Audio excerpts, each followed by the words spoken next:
আপনি কি নিজেকে এই আন্দোলনের মাস্টারমাইন্ড হিসেবে দেখেন? না, আমি অবশ্যই এই জুলাই আন্দোলনে আমি কখনোই মাস্টারমাইন্ড হিসেবে দেখি না। অনেক চেষ্টা করেও তারেক রহমানকে দিয়ে বিবিসি জুলাইয়ের পক্ষের কোনো রাজনৈতিক দলের বিরুদ্ধে শক্ত কিছু বলাতে পারেনি।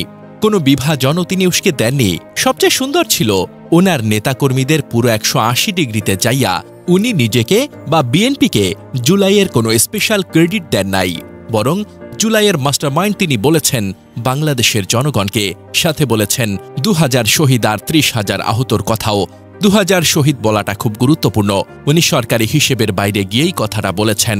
সবচেয়ে স্যাটিসফাইং ব্যাপার ছিল আওয়ামী লীগের প্রশ্নে উনি কোনো রাগ ঢাক রাখেন নাই।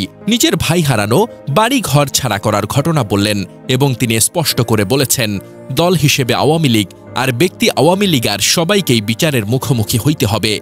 এই একটা বিষয় ওনাকে খুব কঠোর মনে হয়েছে। আমার কাছে মনে হয়েছে আওয়ামী লীগের জীবন জাহান্নাম করতে উনি প্রস্তুত।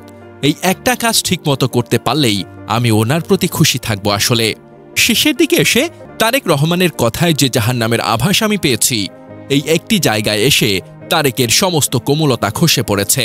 বিবিসি অনেক চেষ্টা করেও আওয়ামী লীগের ব্যাপারে একটা নরম কথা বের করতে পারে নাই ওনার থেকে। জুলাই আর আওয়ামী লীগ প্রশ্নে বিএনপির অনেক নেতার হরেক রকমের বক্তব্য শুনে বিভ্রান্তই হচ্ছিলাম, বাট তারেকের আজকের সাক্ষাৎকার আওয়ামী লীগের ঘুম হারাম করে দেওয়ার জন্য যথেষ্ট। আর আওয়ামী লীগের তথা ধর্ষক আর খুনিদের ঘুম হারাম হলেই কেবল বাংলাদেশের সাধারণ মানুষের ঘুমটা একটুখানি আরামের হবে। সামাজিক মাধ্যমে লিখেছেন সাদিকুর রহমান খান। এদিকে রাসেল হেমাদ্রির লিখেছেন সময়টা দীর্ঘ, 3 বারের প্রধানমন্ত্রীর ছেলেকে মেরে হুইল চেয়ারে বসিয়ে দিছে।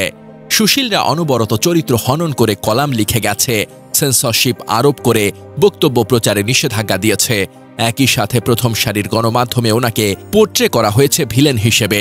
বাংলাদেশে তার চেয়ে মিডিয়া ট্রায়ালের শিকার কেউ হননি। মাকে এক কাপড়ে বাসা থেকে বের করে দেওয়া হয়েছে, হারিয়েছেন ভাইকে। 3 বারের প্রধানমন্ত্রীকে বানানো হয়েছে ইয়াতিমের টাকাচোর। স্লো পয়জনিংয়ের মাধ্যমে ধীরে ধীরে চেষ্টা চালিয়ে গেছে।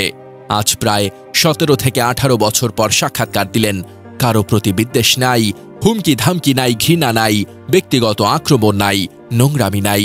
নিজেকে সাধারণ কর্মী হিসেবে পরিচয় দিয়ে অকপটে উত্তর দিলেন জুলাই, লীগ, জামাত সহ বিভিন্ন ইস্যুতে। পুরোটা সময় জনগণের কথা, আইনের কথা, ন্যায় বিচারের কথা বললেন।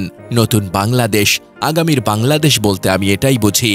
তারেক রহমানের এই সাক্ষাৎকার ছিল না কেবল একটি মিডিয়া ইন্টারভিউ, এটি ছিল একজন নির্যাতিত নেতার নীরব প্রতিশোধের ঘোষণা, যিনি প্রতিশোধ নিচ্ছেন অস্ত্র বা রাগ দিয়ে নয়, বরং শান্ত, সংযম আর সত্যের ভাষায়।